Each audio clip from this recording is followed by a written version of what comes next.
It's been a rough few weeks when it comes to the weather. It's hard on all of us, but it's especially hard on people who don't have a place to call home. That's something the Amal Humanitarian Club at the University of Saskatchewan has been pondering. And today, they've organized an event to distribute warm meals and winter supplies to homeless people in Saskatoon. Alfatah, Alras and Alex Andres are the co-founders of the club and the president and vice president, respectively. I've reached them both over the phone this morning to learn more. Hi there. Hello. Thank you so much for having us. It's great to have you on the show. And Alfatah, I'm going to start by asking what inspired the idea for today's event? You know, here in Saskatoon, the weather is really harsh and the temperature outside says a lot. And with Omicron virus going around, it even makes it worse for the homeless people. Omicron virus had made delays, made everything slower, closed places around the city, and this made it harder for homeless people. So together we thought that maybe we should try to help them out and provide them with all the needs for both Omicron virus prevention as well as to protect them from the cold. So Alex, can you talk about the kind of packages that you've put together for distribution today? So within the packages, we have the food itself, which is going to be warm curry and rice provided from the Sikh Society. In addition to that, there are some packages including toothpaste, toothbrushes, some lip chap, lip balm, and also some wet wipes to help with the COVID and whatever use a wet wipe can provide to them.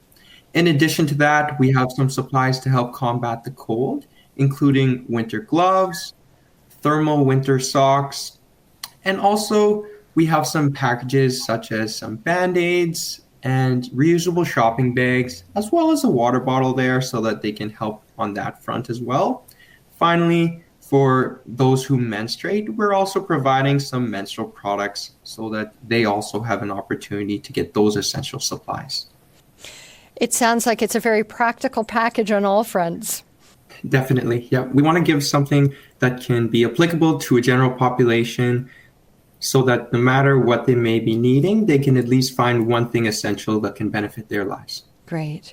And Alfatah, I wonder what were some of the challenges you faced in gathering so many items to hand out today? Since we have talked to different funding programs and grants, as well as to different charity organizations, and we tried to utilize the money that was provided to us the best way possible. We talked to the Islamic Relief Fund, and they were able to provide us the menstrual products for free. We have talked to Sask Health, and they were able to provide us with 200 toothpaste and 200 toothbrushes also for free. And we also communicated with the Sikh Society of Saskatoon, and they will be providing the rice and the curry for free, and they will also be providing us with the kitchen to cook, since they are a licensed kitchen. They will also be providing us with the chefs who will be cooking the meals. The challenging part was to bring everyone together and to plan it well and to plan it most effectively and most efficiently. Okay. This is just one of the events you've hosted since founding the club last fall. And I wonder how today's event kind of speaks to the larger goals of the Amal Humanitarian Club. Our club plans to provide all kinds of different charity events and fundraisers that will help the community. So we believe that ideas can be priceless, and that when we provide a place for an idea to nourish, we can have huge results, and an idea need a place to become an action. The club was inspired from a community program that I used to go to when I was a little kid with my father. They used to meet once a week or once every 2 weeks. And they were okay, so now what should we do? How can we help our community? How we can help our society? Everyone brings forward different ideas, and then we vote on ideas. We think, should we go with this one or should we go with that one? And then we plan it, organize it, and lead it. And then it becomes an action, and we can make a different and positive effect on our community. So, Alex, I wonder how the values of the club speak to you and how you want to live in the world. The values of the club really do reflect the type of person I want to be.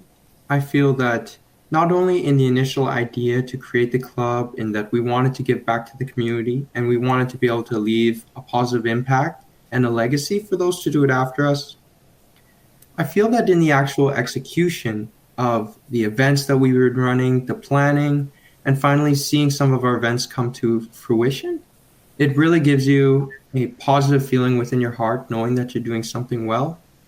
I can think back to our previous event, which was a food drive, and where we donated over 300 pounds of food to the food bank from that. It wasn't just the planning of the event or thinking about how much we can give back to the community itself, but just by speaking with some of the community members when we were collecting donations and hearing their voice on the topics such as food insecurity, knowing that there's a whole community in Saskatoon of people who are willing to do good and who are willing to contribute to charities like this, it really made me feel positive, knowing that I'm doing a great thing within the club. And it really did guide how I want to live my life, how I want to be a leader for this club, and also what I look to do in my future as well. So, Abd, as you look back over the activities you've had during the club's first year, what's something you'll always remember? We have hosted a dental workshop for kids where we went to elementary schools, and we have taught kids how to properly brush their teeth and how to correctly do it so they avoid cavities and all the dental problems. One thing that really stood out to me was how much kids lack those important knowledge inside the classroom, and that even though it's very essential to learn those things, we have realized that many of the kids actually are struggling with probably brushing and don't know the essentials on when to brush, how to brush, for how long to brush, and stuff like that. So I realized that, well, there is we are doing great, but there's always room for improvement for us as a community and as a society. So yeah, that's one thing for sure. That's a great thing that you did. As you think about how the kids reacted to your toothbrush lessons, what stands out for you about that? Oh, they were very engaging. To be honest, at first I was nervous they would not understand what I'm saying and stuff like that. Yeah. But the second I came in, they were very happy, jumping and being engaged. And we also gave them gifts out. So we gave them a toothbrush and some toothpaste, and they were really happy with those. Now, the two of you are third-year kinesiology students at the U of S. You're doing this as a volunteer effort on the side, and I wonder what it's been like juggling this new club with your schoolwork and all this in the midst of the pandemic. Alex, do you want to speak to that? I've always really strived for living an active lifestyle, so being a full-time student was wonderful. But I felt like there was more that I could do with my spare time, and doing an activity that I really enjoyed, like some humanitarian work, was something that gave me the extra fuel to keep going, even though I was done a full days of schoolwork. In addition to that, I also do work part-time currently, so I'm always someone who's very busy, and I work hard to manage my time so that I can find success in different areas. But really, I find that at the end of the day, no matter how busy you are, there's always some extra time you can put towards the things that you enjoy doing, or things that can really have meaning and impact on someone's life. And working for the club gives me an opportunity to do that. And so it's nice to be able to make time for that so that I can really do some great things in my spare time. Wow, that is one busy schedule. And Abd Alfatah, I'm guessing that the stories that Alex has been sharing are the same for you. How do you manage all of these different things that are demanding your time and attention? My case is very similar to Alex.